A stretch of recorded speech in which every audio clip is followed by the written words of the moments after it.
and welcome to this David Icke Connector videocast.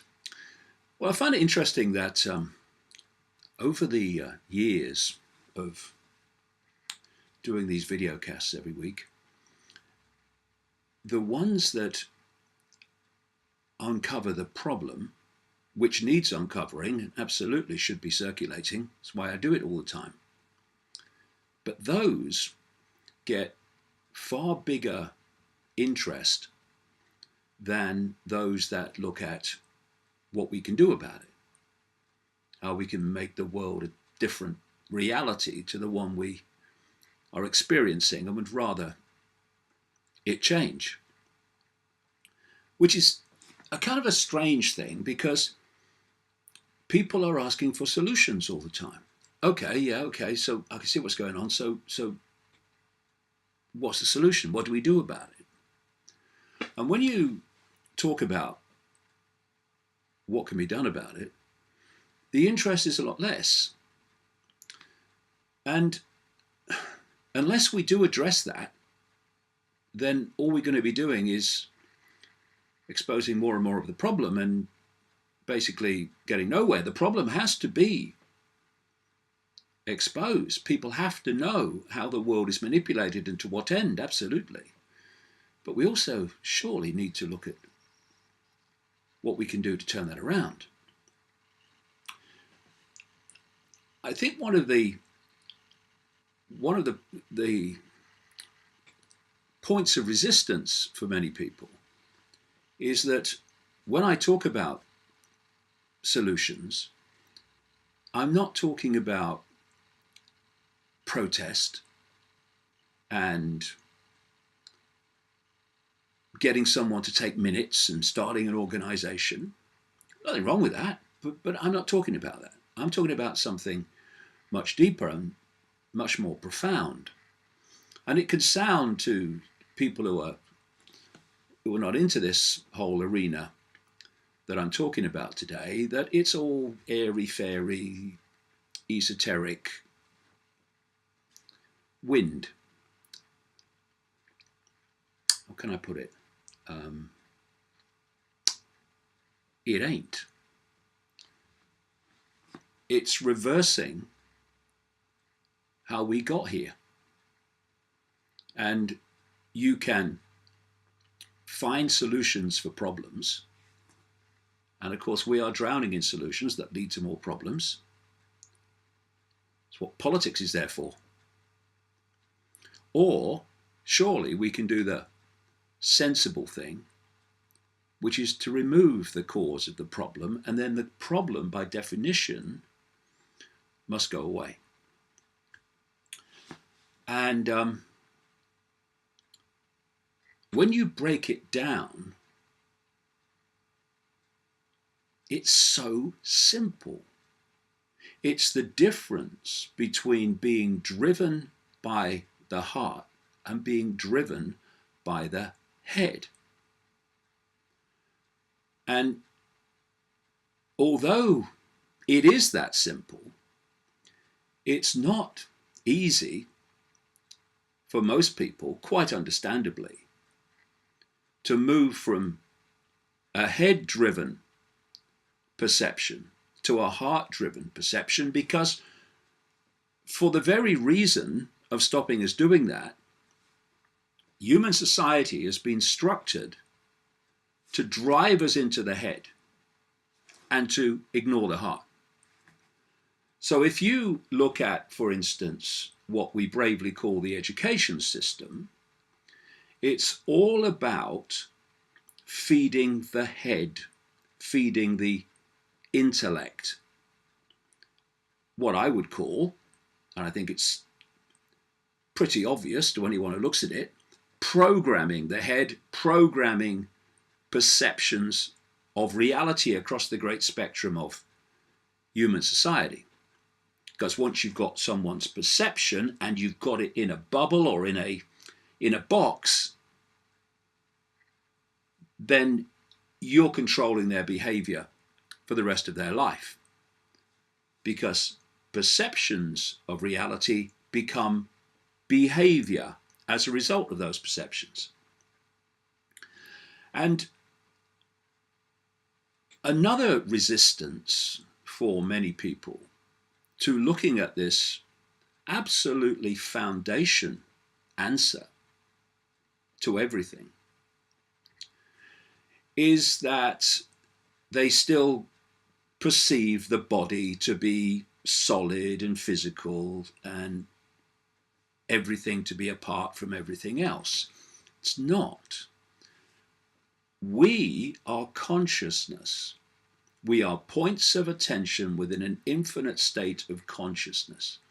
And this vehicle, which is not solid as we experience it, I'll grant you that, so do I, but holographic, illusory solid, illusory physical.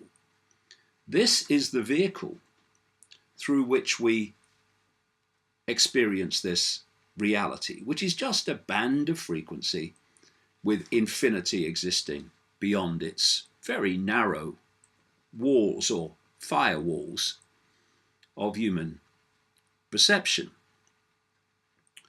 If you think that the electromagnetic spectrum is 0.005% of what exists in this universe, some say it's a bit more, but not much. It's a tiny, tiny fraction, the electromagnetic spectrum, of this universe. And visible light, which is the only band of frequency that we can see, it's what we call the world, is a smear of that 0.005%. So we don't live in a world, we live in a band of frequency, which appears to be a world. And this body is the vehicle for our awareness to experience this reality. Because if my awareness in its state of frequency wanted to directly interact with this reality, it couldn't.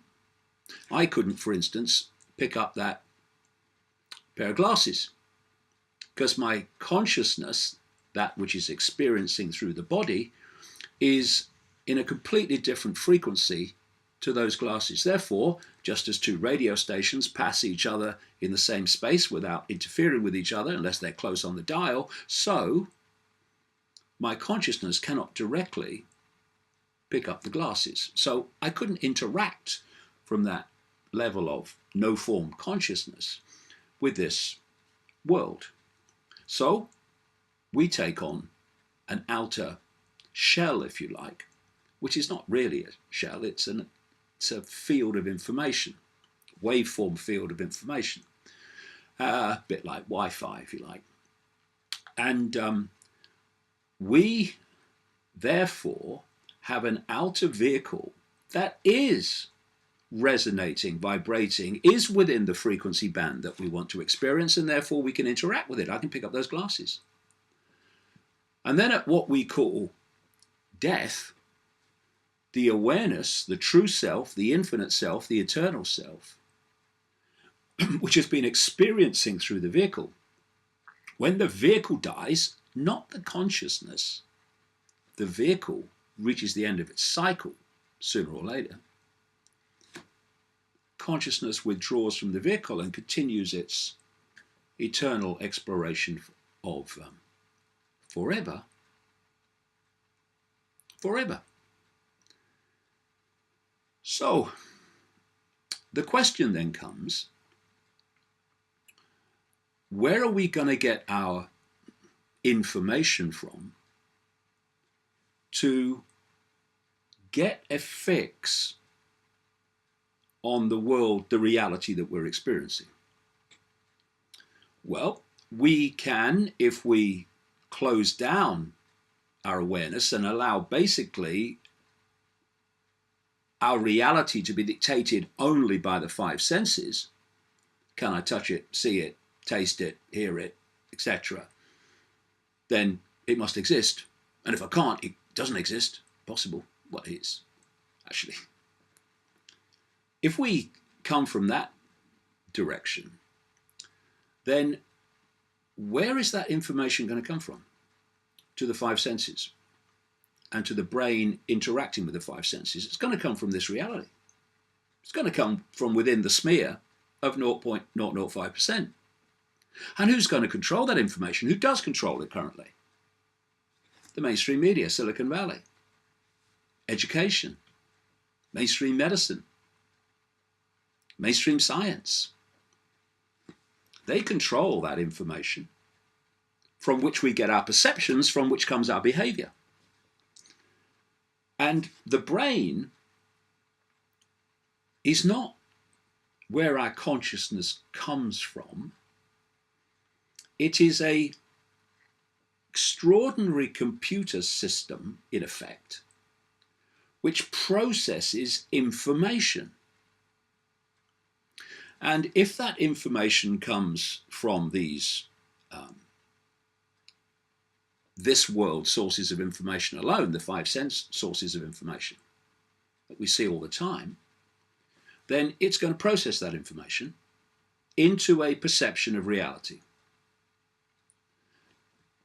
But if we expand and open our minds from just five sense reality, and we allow it to expand beyond this smear of 0.005%, indeed beyond the 0.005%, then we can start to access information, inspiration, intuition, knowing that is not of the five sense world. And thus, suddenly, you start to have a radar. First of all, you have a radar on which to process, an antenna to process the information that you're receiving from the five senses. And I can tell you, having been through this whole process about 30 years ago, and ongoing, it's always ongoing, that once you burst through that five sense perception of everything, which is what I did in 1991, and that's what happened to me on the Wogan show in, was it 1991, when I was talking and people were saying he's crazy and I couldn't walk down any street without being laughed at and ridiculed. What was happening to me at that time was I was bursting through this five sense reality bubble. And thus I was starting to perceive things and receive information from outside the bubble, which was like a tidal wave to start with. And it was very difficult to process. And just like a computer freezes when you give it too much information at once, I froze for about 3 months in 1991. But then, when the computer unfroze, I was seeing the world with my feet on the ground again, but in a totally different way. Because I suddenly had a radar. I had another point of observation through which I could perceive this reality. And suddenly, what appeared to be random dots suddenly made patterns. I could see how they connected, could see where it was going. You could see the truth in the white bits between the words that are given to us to tell us what to think. And that process of transformation was, again, quite straightforward in what happened, but not so straightforward in trying to cope with it. And that's, I moved out of my head only into here, the heart. And the human energetic field, the waveform field, which the body is an expression of, has vortex points in it, if anyone's new to this stuff. In the East, they call them chakras or wheels of light. They're vortex points. And the one that is the center vortex, the balance vortex, is in the center of the chest within the human energetic field. And it's known in esoterics as the heart. Not the physical heart or the holographic heart, but the energetic heart. And this connects us into levels of reality, levels of perception, levels of knowledge, awareness, wisdom, understanding, intuition, that this would never do. Because it's only processing information that it receives. And if all it's receiving is information from the five sense world of mainstream everything, then that is what most people will perceive the world to be. What they've been told, because that's what their brain is processing and becoming their perception of reality. But when you move from here to here, this is connecting you with levels of awareness, levels of consciousness that are far beyond this, by comparison, Stone Age-like reality we call the world of the five senses. And you can access information, awareness, wisdom, understanding, intuitive knowing that you won't only through this. What the system does, it worships the intellect, doesn't it? You pass the exams, oh, he's got a great intellect, she's got a great intellect. Well, all right, but has she got a great consciousness? Has he got a great consciousness? Because they aren't the same in the way that I'm describing it today. And so when you look at the difference between the two, this, if we allow it to open, is accessing levels of awareness that know. This is not accessing those levels of awareness, and thus it has to think and try to work it out because it doesn't know. Look at the body language that most people use. When they say, I'm thinking, where does their hand go? I'm thinking, I'm thinking, I'm thinking. Where do their hands go when they say, I know, I just know? It comes here. I know, I just know. And this is body language indicating where this knowing is coming from. And so in the early 1990s, I started the journey, which is a completely and utterly life-changing journey, from here to here. And everything changed. And of course, when you're coming from here and you're having this be your guide, you are going to perceive things and say things and do things that people here, not that they're inferior people, they're just perceiving reality in a different way. People here are going to look at those people and go, you're bloody mad, mate. You're having a midlife crisis. When actually all you've done is move to another point of awareness, inspiration, knowing. And this conspiracy that I have been exposing all these years, which is becoming more and more obvious, that's why more and more people are opening their minds to it. One of its foundation methods to control the human race has been to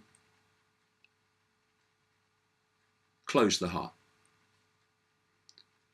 And when you close the heart, then perception moves completely to the head. And what they then do, and have done, is control the information the brain processes. By controlling information, that's why all this censorship's going on now. They want to censor anything that gives the brain alternative information to process and thus come to a different perception, which is bad for the conspiracy.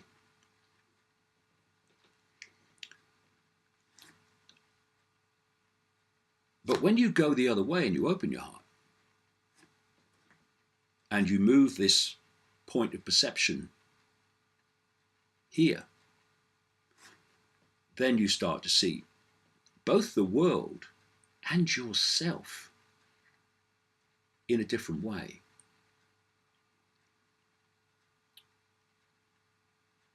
And the world that we have created is a world created by the head, by the mind.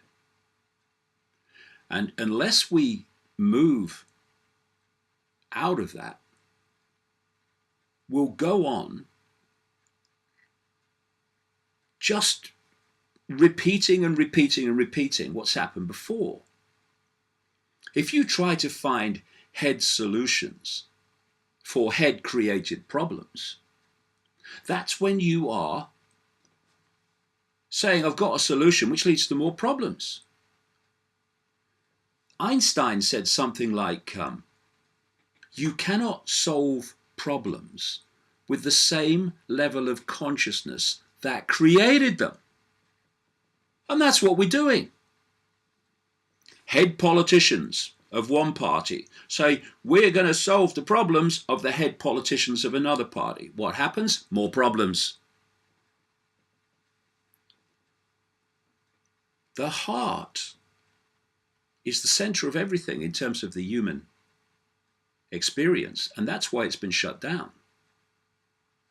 There was, or is, in California, an organization that's been around for quite some time now, called the Institute of Heart Math, which carries out research into the power of the heart, the influence of the heart, and the nature of the heart. And I'm talking about the energetic heart.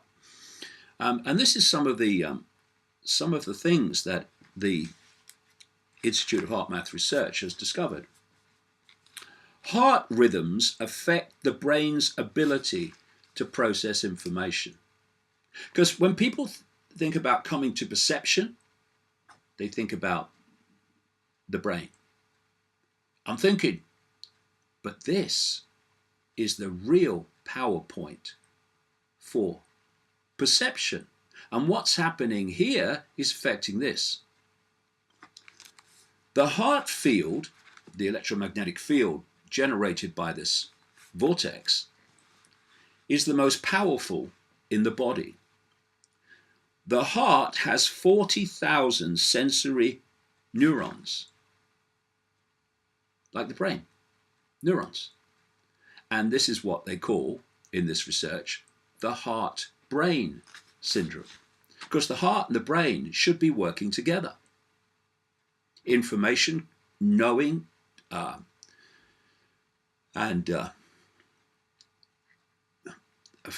feelings of how things are come from the heart and then need to be processed by the brain into action, into putting the whole picture together. But when this is shut down, only this is in the process.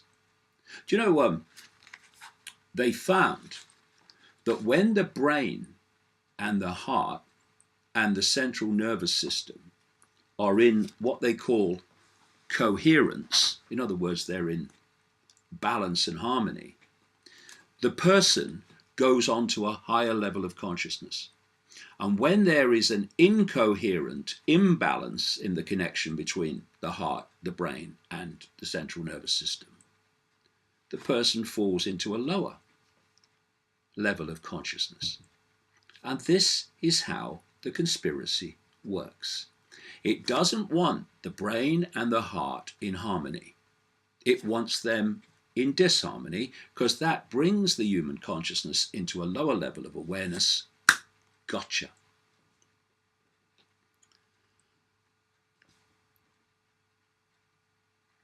So my life changed 30 years ago when I started to move from here to here. And now these kind of work in harmony. You hear this all the time, don't you? What does your head say? What does your heart say? They know there's a difference.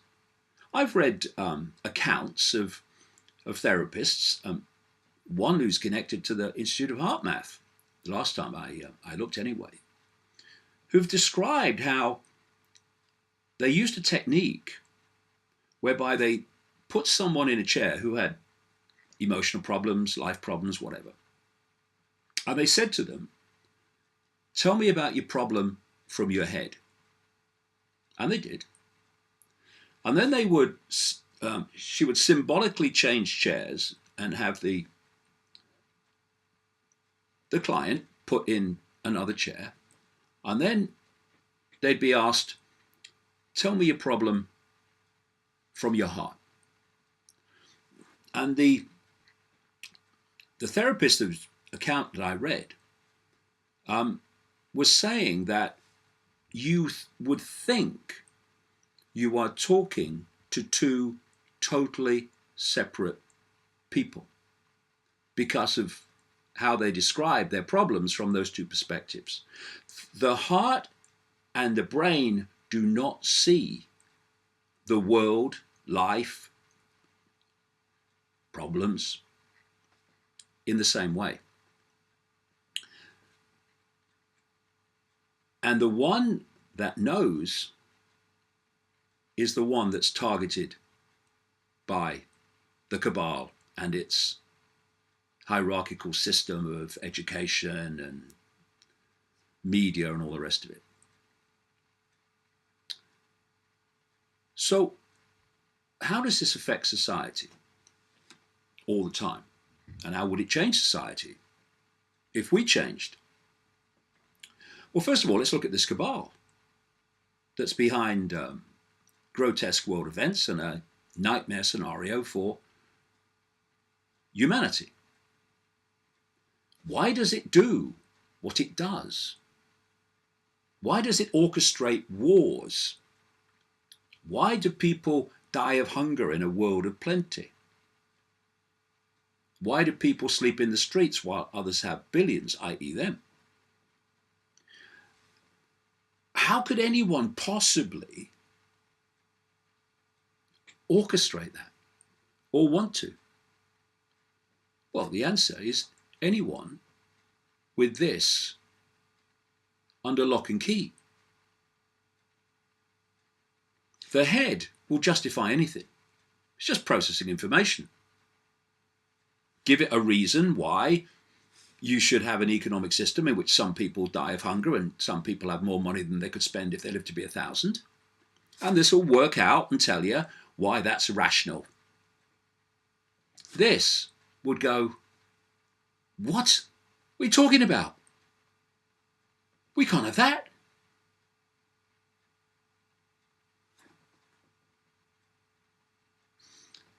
I've described, I would say accurately, that this cabal is made up of very extreme psychopaths.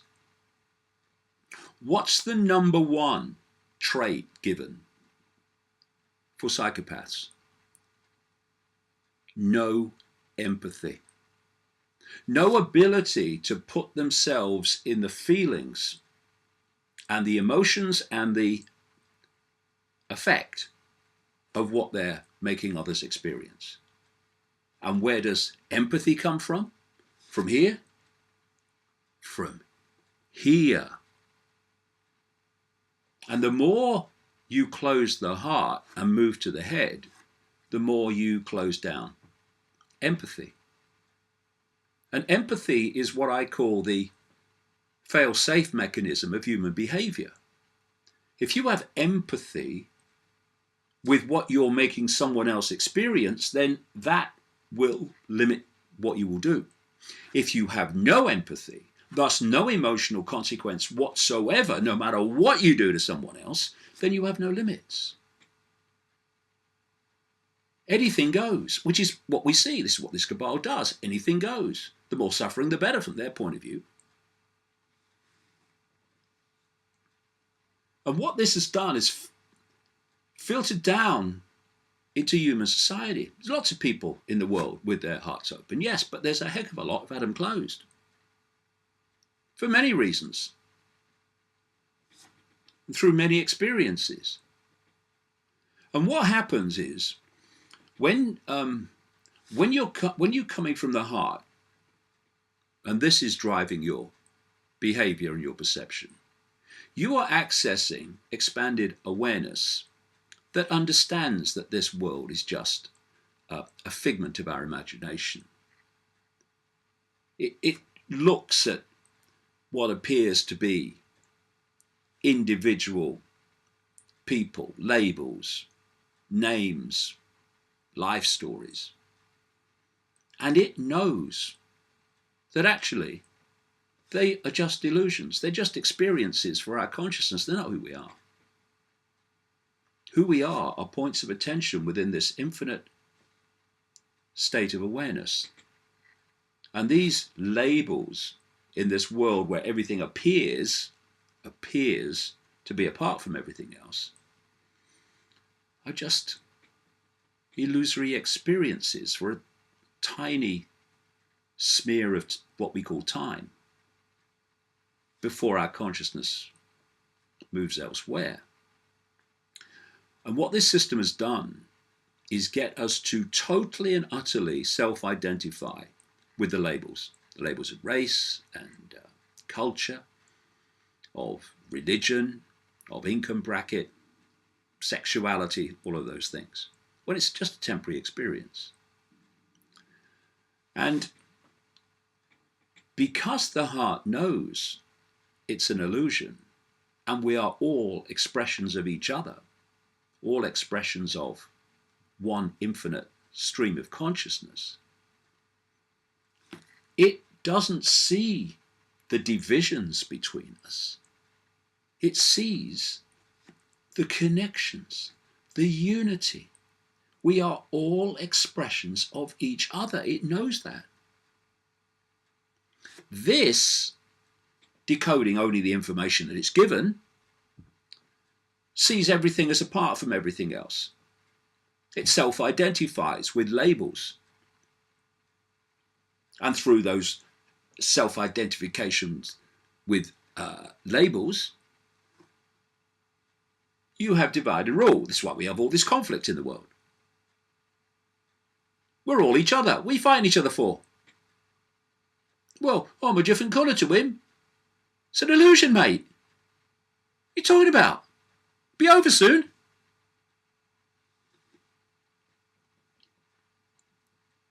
I was in London on Saturday. I didn't go for this. I went to have a tour of Parliament. On a Saturday, you can go and the public can go and have a tour of Parliament. So I went round. And then afterwards, I'm walking down Downing Street past the Prime Minister's residence. And on one side of the road were a lot of Chinese-looking people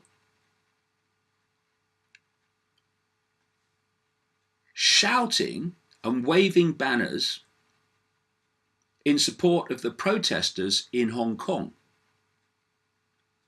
On the other side of the road, disrupting the pavement and everything, causing chaos, were another group of Chinese-looking people who were hurling abuse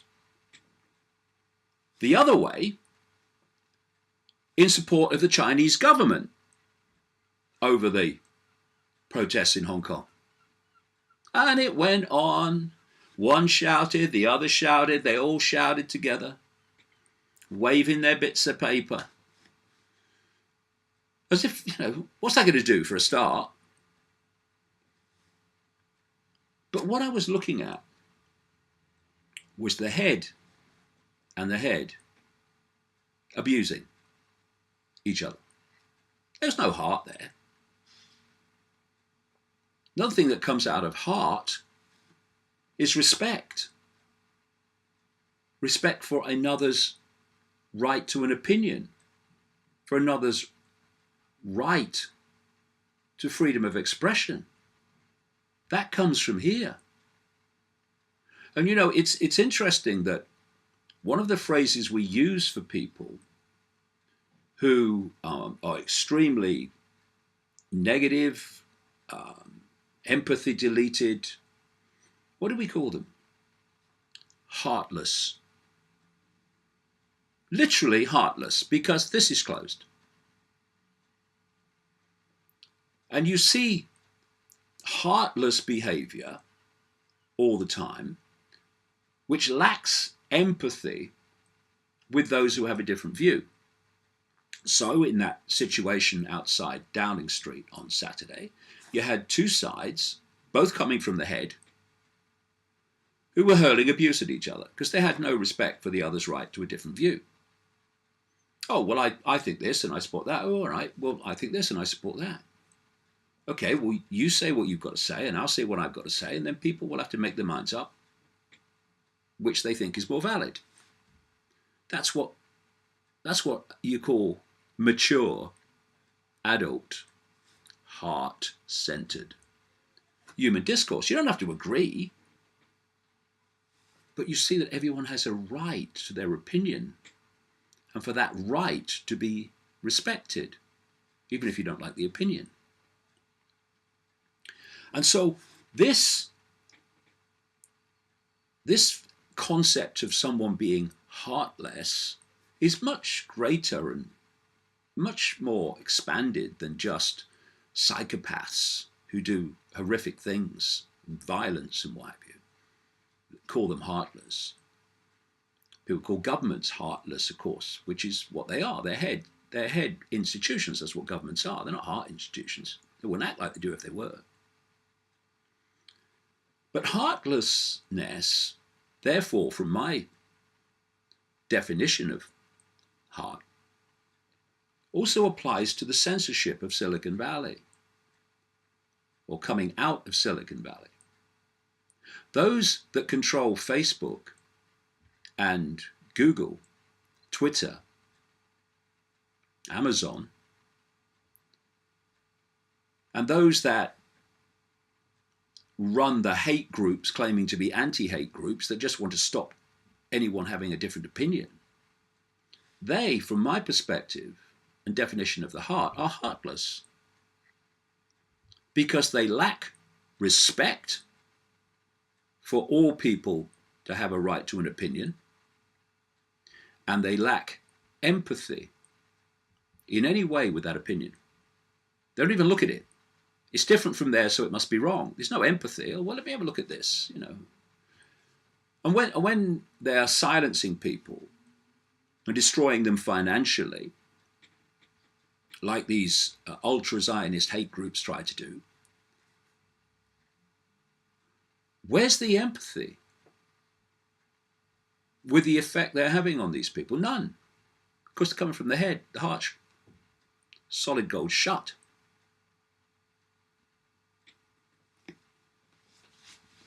If we had a society with its heart open, we would move phenomenally forward in our understanding of reality, because this is where the answers lie, not here. But also there would be no war, no hunger, no homelessness, no oppression,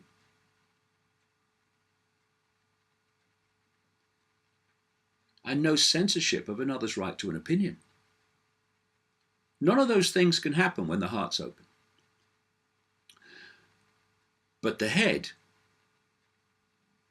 you can justify anything to the head, because the brain's just processing the information it receives into a perception.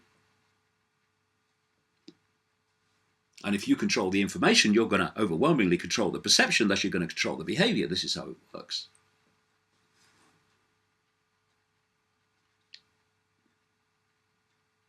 And from here comes what we call love.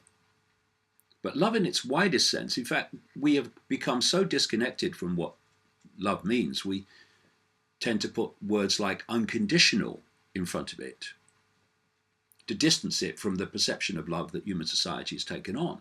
A love that says, I love you if you're close to me, if you're attached to me, if I'm attracted to you, that I love my children. Good, right, so you should. But what about all the other children? that were not connected to you, who have different colour faces, different backgrounds, different cultures. How many people in America over the last, well, quite a few years now, who say they love their children, and I'm sure genuinely do, supported bombing innocent children in the Middle East? How many still do, while saying they love their children?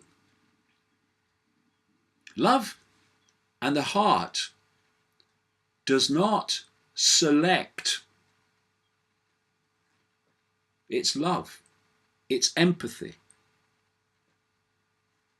Just expresses it to all people and all things.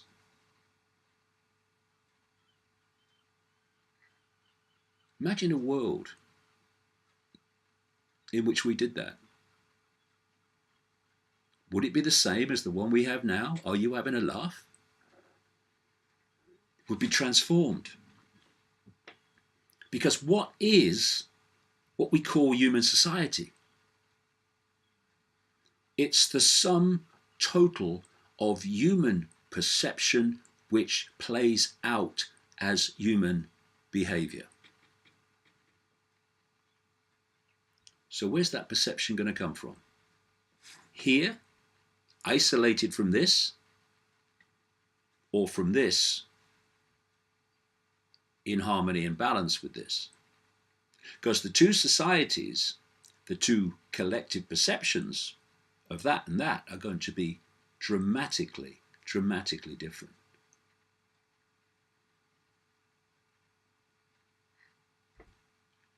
And we are now moving into a period where on one side more and more people are starting to go there. They are starting to get it. They are starting to see that this is actually innate intelligence and this is learned intelligence. Very different. Because I can learn something that's a complete load of crap, but I still learned it. Just because you learn it doesn't mean it's true. You've just learned it, memorized it, been perceptually influenced by it.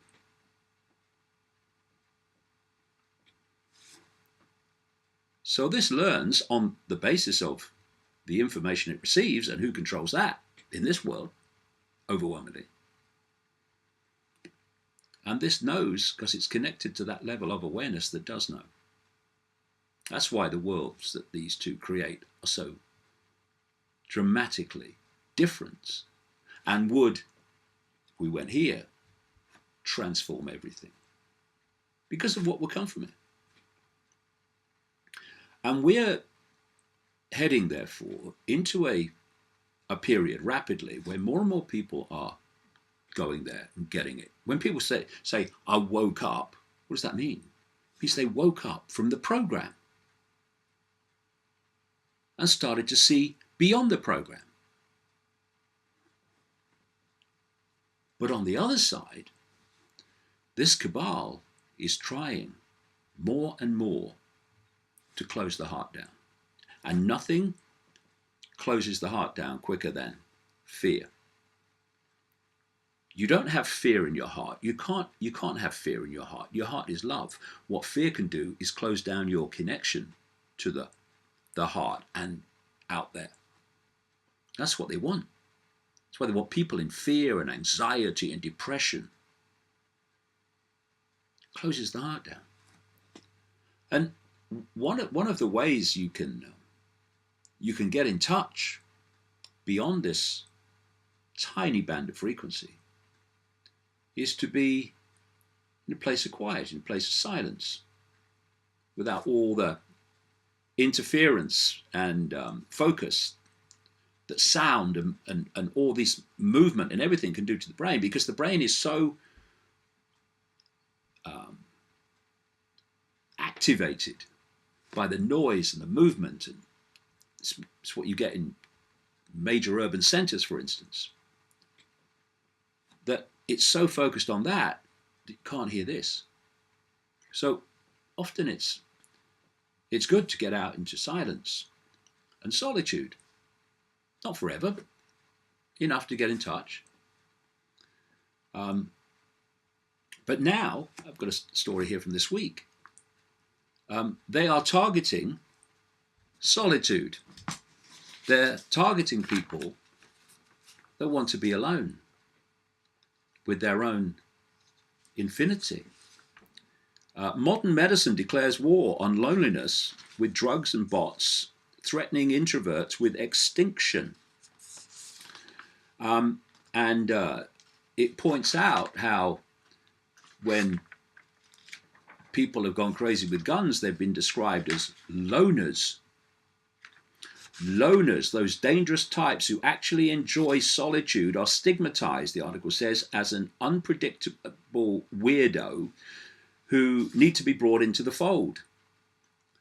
The man who shot up a Walmart in El Paso earlier this month was an extreme loner, according to media reports. Would we be reading about that if he was an extreme extrovert? The myth of the introvert killer pops up every time, even though it has been thoroughly debunked. And what they want to do now is use drugs to treat loneliness and people who are said to be introverted. Well, I've lived alone since, it must be at least 2006, 7, something like that. I spend most of my time alone, working, pondering. And I've never once been lonely. Loneliness and being alone are not the same thing, especially if you feel connected to everything. Being alone is not just not having people in the same house. And not feeling alone is not that either. You can feel alone in a room full of people, or you can feel not alone when you're by yourself, if you connect out there to other levels of reality beyond this tiny band of frequency. And this whole United Nations Agenda 2030, which includes, as I've been writing about for a long time, getting people out of rural areas into cities, which is going on all over the world. Absolutely getting people into these bustling, loud, chaotic cities out of the countryside is all part of this.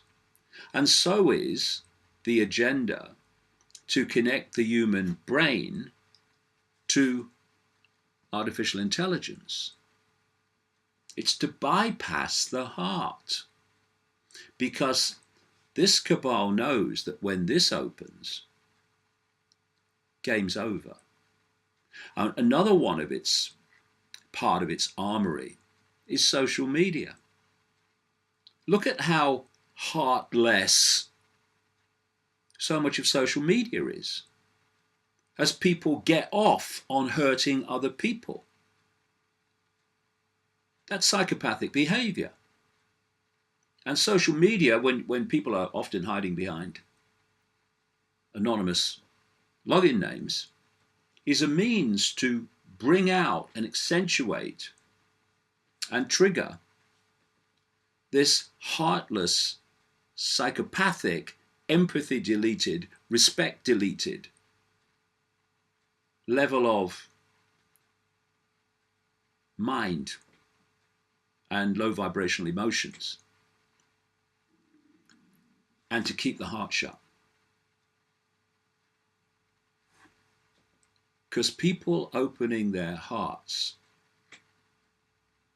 is the worst nightmare of this cabal,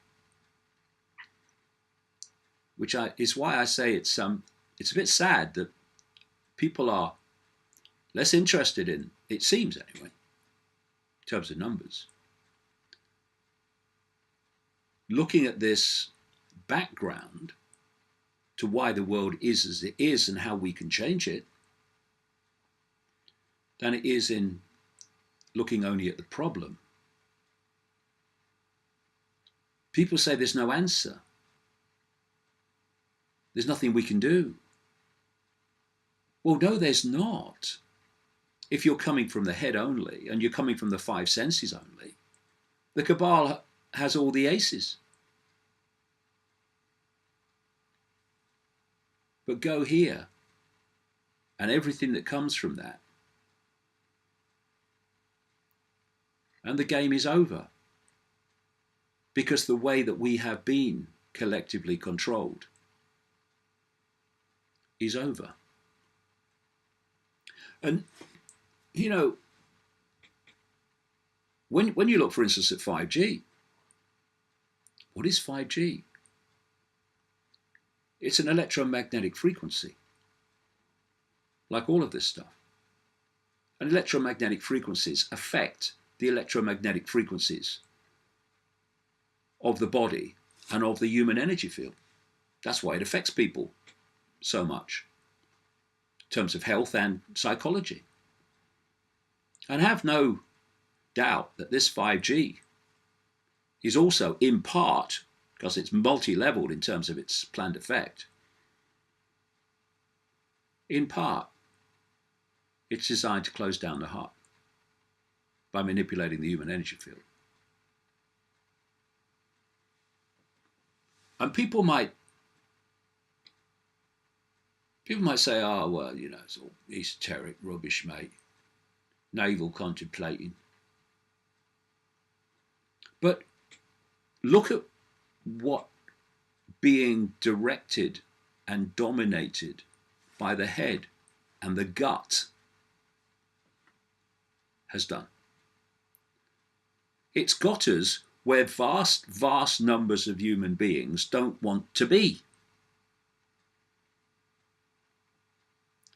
How can going here make it any worse? It can't. It can only make it dramatically better, because this won't accept the injustice and the imbalance that this somehow justifies to itself. We move from a head-dominated society to a heart-dominated society, or a heart-led society. Or we'll just go on spiraling down into the abyss that's been long planned. And that abyss is total and utter human control, not least by AI. Go to the heart and everything changes. And I'll tell you something else before I end. That going here changes. This has no fear. This knows that we're all expressions, infinite expressions, eternal expressions of one infinite consciousness. And this is just a brief experience in the illusory world of the illusory physical. It knows there's nothing to fear. What's the worst that can happen? You leave the body and continue your exploration of forever. Cool, I'm terrified. And the other thing about the heart is that we'll always do what it knows to be right, irrespective of the consequences. It won't think of consequences. It won't think what will happen to me if I do what I believe to be right or what I know to be right. No, it will just do it. And this whole cabal controls humanity by intimidating humanity into acquiescence and compliance through fear of not doing so. This doesn't fear that. And so not only does the heart consciousness, the heart perception,